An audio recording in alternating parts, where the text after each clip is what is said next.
Selamat datang, saya Fardika Siantoro dan ini adalah praktik baik saya sebagai guru pamong. Selamat menyaksikan. Apakah Anda seorang mahasiswa PPG dan merasakan hal-hal seperti ini? Atau justru Anda adalah guru pamong dan merasa sedikit bingung tentang mentoring? Bagaimana solusinya? Mari kita bahas. Perjuangan guru di ruang kelas tidak hanya sekedar memberi informasi, tetapi juga memfasilitasi siswa untuk berkembang sebagai individu yang mandiri, kreatif, dan adaptif. Sejalan dengan semangat kurikulum merdeka yang menekankan kebebasan belajar, pengembangan karakter, serta kemampuan menghadapi perubahan dan tantangan di era teknologi yang terus berkembang. Dalam praktik pengalaman lapangan atau PPL bagi mahasiswa calon guru, mahasiswa sering menghadapi hambatan seperti kurangnya keterampilan reflektif, pengalaman mengajar yang masih terbatas, dan masih rendahnya kepercayaan diri. Hal ini dapat berdampak pada kualitas pembelajaran atau layanan bimbingan di kelas. Pada video ini, saya berfokus pada peran sebagai guru pamong dalam memfasilitasi mahasiswa di PPL 1, yakni praktik mengajar terbimbing. Di sisi lain, guru pamong juga memiliki kesibukan yang berupa tugas pokok dan tugas-tugas tambahan. Sehingga hal ini menjadi tantangan bagaimana proses mentoring yang dilakukan guru pamong bersama mahasiswa dapat lebih efisien. Mentoring yang optimal dapat membantu mahasiswa memaksimalkan potensi, mengembangkan keterampilan, meningkatkan kinerja, dan menjadi sosok ideal yang mereka idamkan. Kita percaya bahwa melalui diskusi yang terstruktur, mentor dapat membimbing mahasiswa untuk merefleksikan pengalaman mereka, memperbaiki strategi pengajaran, dan meningkatkan keterampilan mereka di kelas.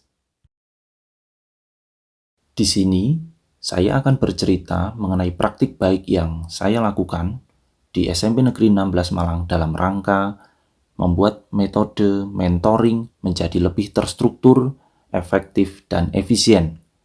Salah satu metode yang dapat digunakan dalam mentoring adalah topi berpikir. Apa itu topi berpikir?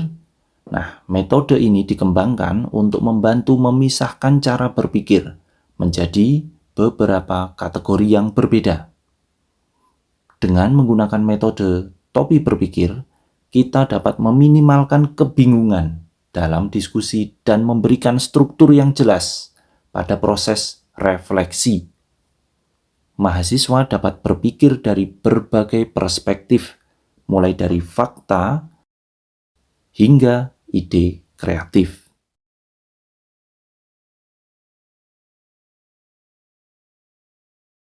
Untuk mendukung proses mentoring, metode topi berpikir ini dikemas dalam Google Spreadsheet.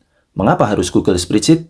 Karena platform ini memungkinkan kolaborasi real-time antara mentor dan mahasiswa, tersimpan rapi dalam Google Drive, mudah diakses, mudah dibagikan, dan memungkinkan pengeditan secara bersama-sama. Sembari menjawab pertanyaan di Google Spreadsheet, mahasiswa dilatih untuk lebih fokus, menggali fakta-fakta yang terjadi saat pembelajaran, apa saja tantangan atau hambatan yang terjadi, bagaimana dia menanganinya, apa saja hal positif yang muncul, apakah perasaannya sudah puas ataukah khawatir atas performanya, apa saja ide-ide positif yang bisa muncul setelah mengajar, agar bisa meningkatkan performa pembelajarannya di masa depan. Selanjutnya, guru pamong atau mentor dapat memberikan umpan balik, baik secara langsung di Google Spreadsheet, melalui catatan khusus, atau bahkan langsung bertemu dengan mahasiswa dalam proses mentoring. Hasil angket evaluasi kepuasan mahasiswa terhadap mentoring dengan menggunakan metode topi berpikir melalui Google Spreadsheet didapat bahwa secara keseluruhan hasil menunjukkan kepuasan yang tinggi dengan mayoritas skor mencapai tingkat kepuasan maksimal. Mahasiswa memberikan saran untuk menambahkan contoh-contoh aplikasi dari setiap topi berpikir. Untuk bagian dari metode ini yang paling disukai, mahasiswa mengapresiasi kemudahan penggunaan Google Spreadsheet karena praktis bisa dikerjakan di ponsel. Kemudian mereka juga menyukai kemampuan untuk melihat refleksi rekan sejawat sebagai perbandingan dan manfaat dari sesi refleksi bersama guru pamong. Setelah mengimplementasikan praktik baik, saya mendiseminasikan kepada sesama guru pamong, PPL, Universitas Negeri Malang. Untuk lebih menyiapkan konten yang dibahas saat mentoring, akhirnya saya menyediakan worksheet atau lembar dengan menggunakan spreadsheet yang dipandu oleh pertanyaan-pertanyaan. Harapannya pembahasan di mentoring itu bisa menjadi lebih tabel yang bisa diisi oleh mahasiswa setelah praktik dan menjelang mentoring. Nah, setelah praktik, kemudian dia merefleksi, kata kuncinya refleksi, menuangkan hasil refleksinya berdasarkan pertanyaan-pertanyaan topi berpikir sesuai warnanya. Topi putih ini mengungkap fakta. Jadi dia menjawab pertanyaan tentang apa saja aktivitas pembelajarannya atau lain yang... Pada kesempatan ini, peserta juga saling memberikan bahan masukan dan pertanyaan. Diharapkan dari proses diskusi ini, para guru pamong dapat lebih handal dalam memberikan mentor dan pendampingan kepada mahasiswa PPL. Jadi sangat sederhana. Setelah praktik di kelas, kemudian ini saya share kepada mahasiswa untuk diisi terlebih dahulu.